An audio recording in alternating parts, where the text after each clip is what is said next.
Live from Television Hill, this is WJZ News at 7. Parts of Maryland underwater tonight. It looks rough. It's like nobody can get through or in or out. The coastline dealing with flooding that we haven't seen in years. Now we got the winds from the southeast. That's blowing it pretty good. People who live in areas prone to rising water taking no chances. We're used to it. We do this, we move on, and we clean it up and start all over again. The good news is that rain is winding down, but the threat of more flooding, that'll linger throughout the weekend. Bob and Chelsea are here tracking that. Plus, I'm Afajoy Burnett. I'm Stetson Miller. I'm Jessica Albert. I'm Kelsey Kushner. And I'm Mike Helgren. From Annapolis to Baltimore City to right here in Baltimore County. We've been out in the elements all day. We've been talking to the people impacted and where we go from here. hello, everybody. Welcome to WJZ News at 7. And, of course, those streaming us tonight, I'm Rick Ritter. And I'm Nicole Baker. Now, right now, there is a flood warning in effect for much of the area. Of course, things are so bad that Governor Hogan just declared a state of emergency, and that is for the counties that now find themselves underwater. And we have a team of reporters out in the elements tonight in some of the hardest hit spots. We're talking from Hartford and Anne Arundel counties to Baltimore City as well. But first, Bob and Chelsea, they are here tracking what we can expect tonight and throughout the weekend. Chelsea. Rick and Nicole, thanks. So we are dealing with a high impact storm system. It's really massive. So just because of the size of it, that should give you an indication it's not going to be over tonight or even tomorrow. We're going to be dealing with this a little bit. We got some heavy rain that's falling across the region right now, and it is leading to some flooding and some rising of small rivers, creeks and streams, as well as some city and urban flooding that we're dealing with. So we have some heavier banding within Baltimore City right now, and the more orange and reds near Edgewood, Chestertown. That's where we have some heavy rain as well. Just zooming you in a little bit closer to the city. Places like Baldwin, Bright Oaks, Joppatown, you guys are getting in on some heavy downpours. Because of this, we have flood alerts that are in effect through tonight. An additional 1 to 2 inches of rainfall can be expected before these flood alerts expire. And they are the blinking green boxes, which include Baltimore City, parts of the county, parts of Hartford County, down into Anne Arundel County. Do not drive across those flooded roadways. We've already seen some significant rainfall, just under 2 3/4 at BWI Thurgood Marshall Airport, just over an inch. Westminster and Annapolis, just under an inch in Hagerstown and Patuxent. So that is the flooding we are dealing with by the rain coming down. What about the flooding due to the bay water coming ashore? Let's send things over to Bob for the latest on that. Bob.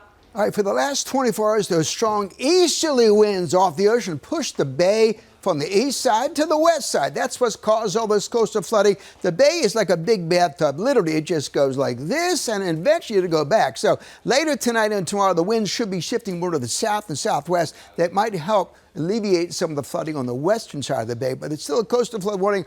All these areas, all up and down the bay, continue through the weekend in the eastern shore as well. So we've seen some of the worst of these kind of flooding events since Isabel. Back in 2003, we've seen 2 to as much as 4 feet of water coming inland because of these winds and high tides just keep bringing that water on shore. We do need a break. We're not seeing the heaviest rain to the south and the west of us. Later on tonight, maybe we'll see an end of the heavy rain, but we also expect maybe some sunshine.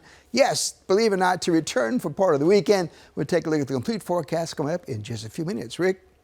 All right, Bob, thank you. We said we have a team of reporters all across the state covering literally every area. We have Afajoy Burnett now live in Annapolis. And she has been there all day long. Afajoy, we know this area floods often, right? So the folks that live there and they work there, they're used to it. Tell us what they're saying about things this time around.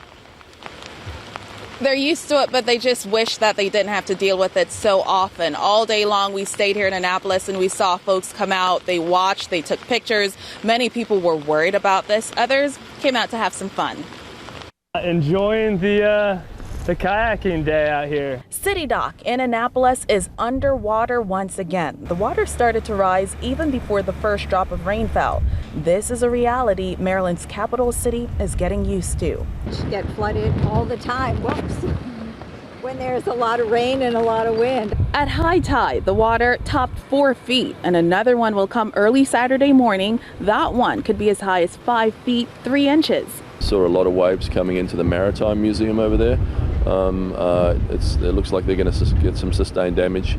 The county executive said he got reports of just how fast the water is rising. In Gaysville, restaurants opened and then had to close. They were out at Pirates Cove restaurant and they had to close. The water was coming up as they were sitting on the dock. Governor Larry Hogan said some areas in the state already reached out for help. We're at an elevated level at MEMA to the second highest level because we're expecting more flooding. Back here in Annapolis, with high water right at their doorsteps, an entire row of businesses had to shut down. And other businesses across the street are keeping an eye on the water that's creeping closer to them. Well, at some point, these business owners downtown are going to have to make the hard decision that they cannot continue to operate down here if their flooding events are more and more frequent.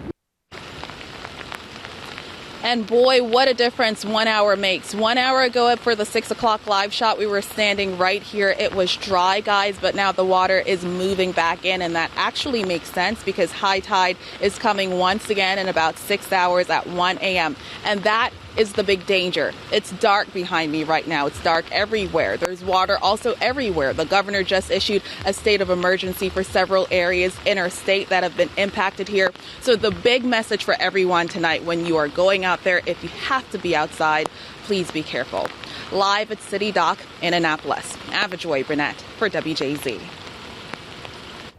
Avajoy, thank you. Now, a little further north from where Avajoy is in Annapolis, this is the Patapsco River crashing over the boardwalk. This is in the Stony Beach community. The wind really whipping, and if you take a look, you can see that water being pushed right onto people's lawns. So let's take you now to Baltimore County. That's where we find our own investigator, Mike Helgren. He has been there watching things all afternoon as well. Mike, you're in Miller's Island, where people have water just about everywhere, from their lawns, even inside their houses, unfortunately. Nicole and Rick, that is certainly the case. Water everywhere, especially all the little streets that are along the bay and the back river. But they're taking this in stride. It is not over yet. The next high tide is at 3 in the morning, a dangerous time for that to happen. But they're watching those waters very closely right now. Stay safe. Right, stay out of the wind, stay away from the shoreline. The worst flooding in almost 2 decades inundated many neighborhoods along the Chesapeake Bay. Miller's Island was particularly hard hit. Now we got the winds from the southeast. That's blowing it pretty good. It's causing damage to the piers and bringing all the debris up the bay. Brian Poling watched as the back river made its way inside his house. He secured his refrigerator and other belongings up out of the water. Basement, everything can be fixed. The biggest thing is everybody stay safe. Although there was rain, the real threat was the wind and the tides, and a unique and powerful storm that pushed the Chesapeake out of its banks. If you get a combination of the wind coming from this direction and high tide, it'll breach the wall and flood the yards. Many who live on the water prepared for the worst. I'm a little concerned of it coming into my house. I'm just thanking God, I guess we have flood insurance. We caught up with Mark Zanino as he filled up gas for his generator. But I'm worrying about my neighbors who are at a lower level than where I'm at today. Hurricane Isabel, high water mark. In 2003, Hurricane Isabel devastated some of these same communities. This is what it looked like back then. Many people had to be rescued and their homes rebuilt at a higher elevation. Hopefully we won't get the Isabel again. Another flood coming up to your chest. Right now, many are just watching and waiting for the next high tide. And we are still feeling the wind and rain here. There are several dozen road closures here in Baltimore County right now. I want to go to my colleague, Jessica Albert. She's just down the road in Edgemere. Jessica, what are you seeing there tonight? Hey, Mike, we are on River Drive Road here in Edgemere, and even though you can't see it right now because it is dark, we have nothing but water here on this road. We've actually been here for about 2 hours and have been having trouble getting around here because of the flooding in the roadways here. But we did also actually see, you probably can't see it from where I'm standing here, about 10 minutes ago we had a fire truck come through here. We have a crew headed to whatever's going on over there to see if they can get through the floodwaters and learn what's going on over there. But we talked to many people in this community who were dealing with flooding inside their homes. Neighbors we spoke with who live on this road in Edgemere say they have been watching water levels all day long. Many of them who live on the water, their dogs have been washed out, and some of them have told us that there is water inside their homes. We've been told that the water here has receded a little bit, but people who live here are expecting it to go back up overnight, so they'll be watching their properties closely. I'm going to check on it again. Well, I looked at the tides again. It's like 3 o'clock, 3 a.m., so I'll be up all night, back and forth, checking on it, making sure I ain't getting no water, making sure the sun pumps are working. And Mike mentioned there are several road closures here in Baltimore County. Several of them are because there are downed trees on the roadways here. We have a full list of all the roads that are closed here from Baltimore County on our website, WJZ.com. Reporting live in Edgemere, Jessica Albert for WJZ.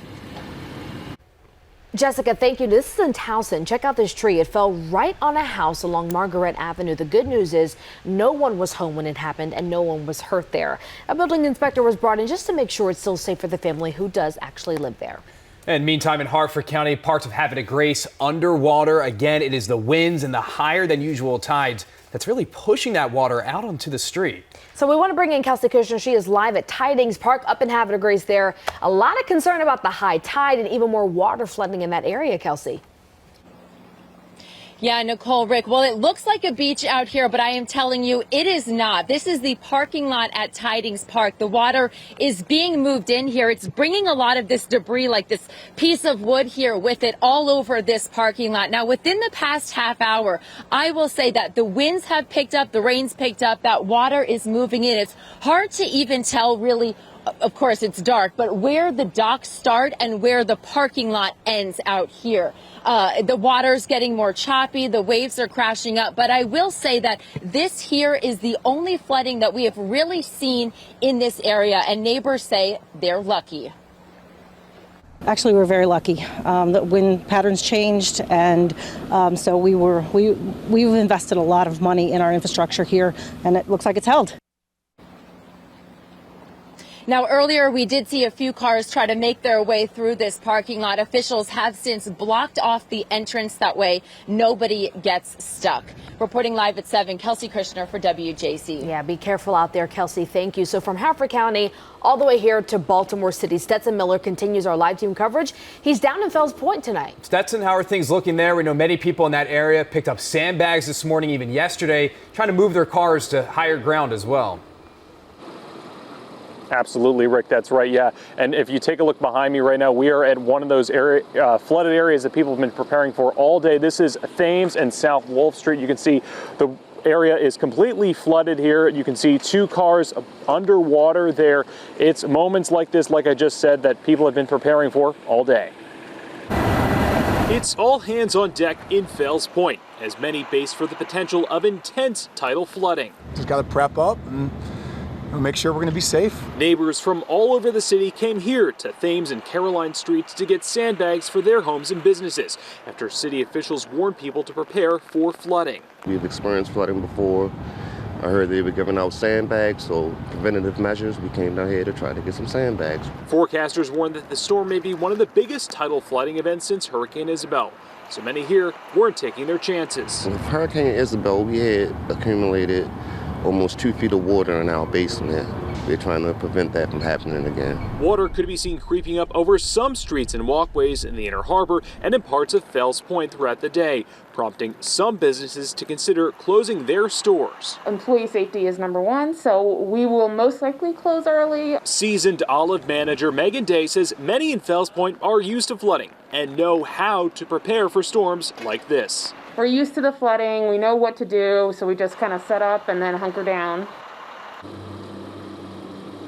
And city officials have been asking everybody to avoid flooded areas just like this one behind me, and of course, do not drive through them. We're live at 7 in Fells Point. Stetson Miller for WJZ.